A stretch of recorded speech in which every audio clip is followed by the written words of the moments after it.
Xitoy davlatida ikkita eng muhim rolni bajaradigan odam bor. Birinchisi bu Xitoy Respublikasining prezidenti bo'lsa, ikkinchisi bu milliarder. Bu milliarderni taniysizlar. Uni kompaniyasining byudjeti 313 ming milliard dollar. Tasavvur qilsam, bu McDonald's bilan Nike'ni qo'shgan taqdirimizda ham shuncha byudjet chiqmaydi bulardan. Yoki aytaylik, mayli, NASA'ni olamiz. Bu milliarderni Elon Muskdan ham ko'proq puli bor deyshadi. Bilasanmi kim? Alibabaning direktori. Jack Ma haqida gaplashamiz bugun sizlar bilan. Juda ham qiziqarli mavzu bo'ladi. Lekin afsuski 2020-yildan boshlab Jack Ma juda ham katta aksiyalarni yo'qotdi va uni kapitalizatsiyasi sekin-sekin qulay boshladi.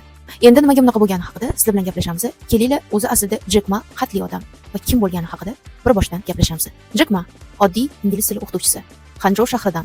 U 2 marta institutga topshirib qo'ygan, lekin afsuski kira olmagan. Shundan so'ng esa u Garvardga borib dokumentlarini topshiradi. Unga Garvardda 1 marta отказ qilgandan so'ng Jack Ma 10 marta zaявка tashlagan, lekin 10 martasida ham afsuski Jack Ma Garvardga kira olmagan.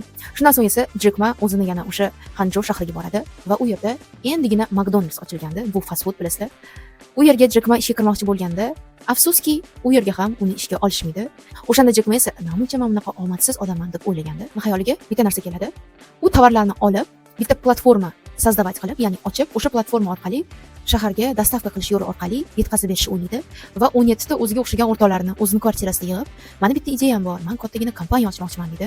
Bu kompaniya 100 yil ham ishlaydi va biz boyib ketamiz deganda, uni 17 ta o'rtog'i hech qaysi ishonmagandi. Lekin Jack Ma ularni hammasini ko'ndiradi va ular sekin-sekin hammadan qarz olib boshlab, o'sha kompaniyani ochishadi. Kompaniyaning oti esa Alibaba edi. O'shanda Jack Maning kompaniyasi Alibaba birinchi marta 2014-yilda Nyu-Yorkni fondoviy birjasiga kiradi.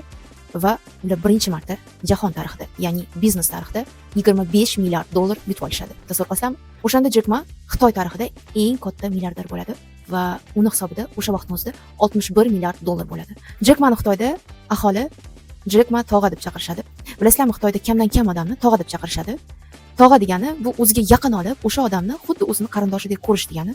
Chunki birinchi sababi Jack Ma juda ham samimiy inson edi. U shunchalik puli borligiga qaramasdan o'zini yo'qotmagandi va xalqning ichidan chiqqanini hech qachon esidan chiqazmagandi. Bu videoning agar ikkinchi qismi chiqishini xohlasanglar, обязательно like bosinglar, kommentariy yozinglar va obuna bo'linglar. Sizlar bilan Dilbar.